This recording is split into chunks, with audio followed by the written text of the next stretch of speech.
আমাদের মধ্যে উপস্থিত হয়েছেন বরাক উপত্যকার নামি দামি উলামায়ে কেরাম, যাদেরকে অনুসরণ করে লক্ষ লক্ষ মানুষের পথ চলা। আল্লাহ পাক রব্বুল আলামিন এভাবে আমাদেরকে একত্রিত হয়ে বসার তৌফিক দান করেছেন। আমি এটা কোনোদিন ভাবিনি যে নিয়ামতপুরের জমিনে এইভাবে একটি এত সুন্দর মাহফিল আমরা পাবো। এই মাহফিল আল্লাহ পাক রব্বুল আলামিন আমাদেরকে দান করেছেন। আল্লাহর দরবারে আমরা সব সময় শুকরিয়া আদায় করছি। আসলে নাতে রাসূল সাল্লাল্লাহু আলাইহি ওয়াসাল্লামের মাহফিলে মানুষ অংশগ্রহণ করেন আল্লাহ রাসূল সাল্লাল্লাহু আলাইহি ওয়াসাল্লামের মহব্বত পাওয়ার জন্য, মহব্বত হাসিল করার জন্য। ভালোবাসা ছাড়া কোনো কিছু হয় না, কারণ ইসলাম কোনো অস্ত্রের মাধ্যমে আসেনি। ইসলাম জমিনের মধ্যে বাস্তবায়ন হয়েছে শুধুমাত্র ভালোবাসার জন্য। ওদিকে আমরা সর্বাবস্থায় একে অপরকে ভালোবাসতে হবে। ভালোবাসা কিভাবে বাসতে হয় এই ভালোবাসা শিখতে হবে। আমাদের অন্তরে হিংসা আর হিংসা আমাদের অন্তর ভরা, আর আমাদের অন্তরে এক ফুটো মহব্বত পাওয়া যায় না। ওদিকে আমরা এই অন্তরকে বদলাতে হবে, মহব্বত দিয়ে আমাদের অন্তরকে ভরে দিতে হবে, যাতে আমরা একে অপরকে ভালোবাসতে পারি দিল দিয়ে, অন্তর দিয়ে। মুখের একরকম ভালোবাসা আছে, অন্তরের একটি ভালোবাসা আছে। ভালোবাসা দুই রকমের হয় আমি যতটুকু জানি। কিন্তু আপনাদেরকে আজকের এই মাহফিল থেকে শপথ নিতে হবে যে আমরা একে অপরের সঙ্গে মুখের ভালোবাসা নয়, অন্তর থেকে ভালোবাসবো ইনশাআল্লাহ। উলামায়ে কেরামগণ আমাদেরকে নির্দেশ দেন, এটা আমরা মানি, আগেও মেনে এসেছি, এখনো মানছি, পরবর্তীতে মানবো। কারণ আল্লাহ পাক রব্বুল আলামিন আমাদেরকে নির্দেশ করেছেন, ওয়ালতাকুম মিনকুম উম্মাতুন ইয়াদউনা ইলাল খায়রি ওয়া ইয়া'মুরুনা বিল মা'রুফ ওয়া ইয়ানহাউনা আনিল মুনকার ওয়া উলাইকা হুমুল মুফলিহুন।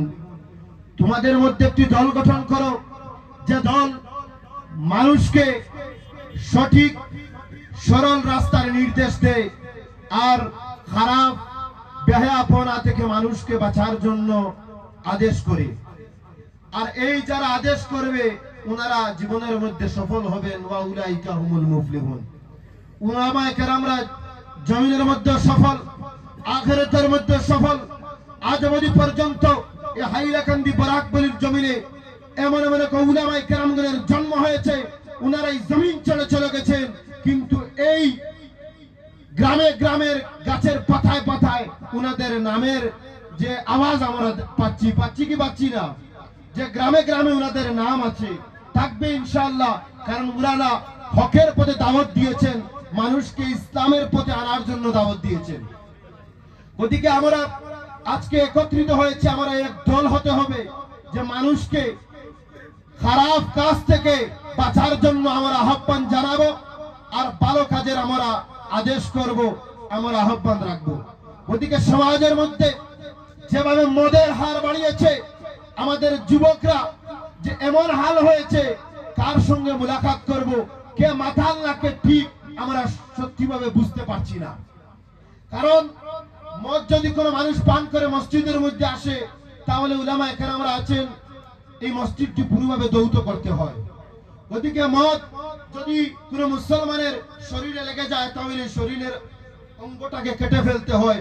ওদিকে মুসলমান কখনো মদ পান করতে পারে না। আজকের এই মাহফিল থেকে আমরা ঐক্যবদ্ধভাবে এই জমিন থেকে যাতে কখনো মুসলমানের আওলাদগণ মদ না পান করেন, আমরা একমত হচ্ছি কি হচ্ছি না আপনারা বলেন? মদকে বিদায় জানাতে হবে কি হবে না? আজকে সবাই হাত তুলে বলবেন যে কোন মুসলমান কখনো মদ পান করবে না।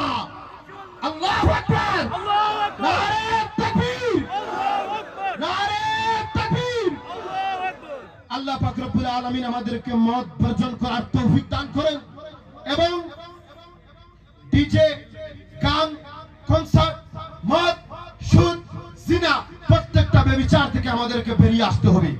কারণ আমি নামাজও পড়লাম, মদও পান করলাম, তাহলে আমি মদ পান করে মসজিদের মধ্যে চলে গেলাম, আমার কারণে মসজিদটি কি করতে হবে? দৌত করতে হবে। তেমন তো মুসলমান হতে পারে না যে মদ পান করে মসজিদের মধ্যে যাবে, যে সুদ এবং ঘুষের সঙ্গে জড়িত থাকবে। ওদিকে প্রত্যেকটা জিনিসকে আমরা বর্জন করতে আজকে ঐক্যবদ্ধ হয়েছি। এই সমাজের মধ্যে ড্রাগসের হার এমন বেড়েছে যে রাত্রে আধার রাতে আমরা ওয়াজ এবং নসিহতের মাহফিল থেকে যে সময় এই রাস্তা দিয়ে আসি, প্রতিদিন 2:30-3টা নাগাদ আমরা আসতে সময় কোনো গাড়ি পাওয়া যায় না, কোনো মানুষ পাওয়া যায় না, শুধুমাত্র এই 2 নম্বর ব্যবসা, যারা ড্রাগস এর ব্যবসা করে, এই সমস্ত ভাইদেরকে ড্রাগস বন্টন করতে দেখা যায়। এবং যে সমস্ত 2 নম্বরের দান্দা আছে ওগুলো আমাদের যুবকরা করছে। ওদিকে আমরা এই আজকের মঞ্চ থেকে আহ্বান রাখলাম যে আপনারা খারাপ কাজ থেকে উঠে আসুন, এবং যে সংগঠন আপনার পছন্দ হয়, আল্লাহ রসুলের দাওয়াত দিচ্ছেন প্রত্যেক সংগঠনের উলামায়ে কেরামগণ, আপনারা উলামায়ে কেরামগণের সাথী হয়ে যান, তাহলে আপনাদের মধ্যে ভেদাভেদ থাকবে না, আপনারা মহব্বত পাবেন।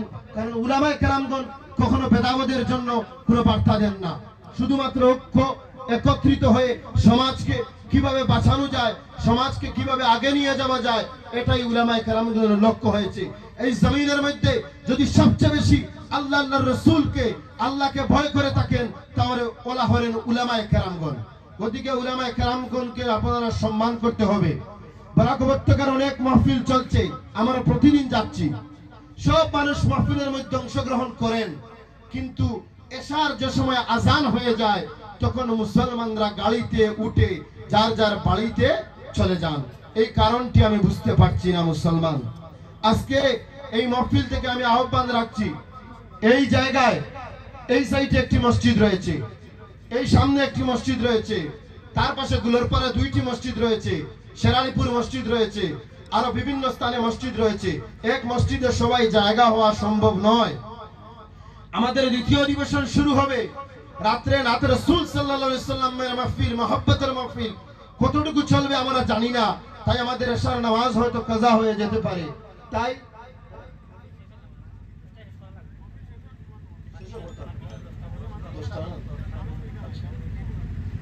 পারমিশন যেহেতু 10টা পর্যন্ত সরকার দিয়েছে, তাই আমরা মাহফিল 10টা পর্যন্ত চালু রাখবো। আর তারপর আমরা এই মসজিদে হোক অথবা বাড়িতে গিয়েও হোক, আমরা যাতে আমরা নামাজ পড়তে পারি। কারণ কিছু মানুষ বলবেন যে আন্তর্জাতিক নাতে রাসূল মাহফিলে গেল আর নামাজ আদায় করলো না।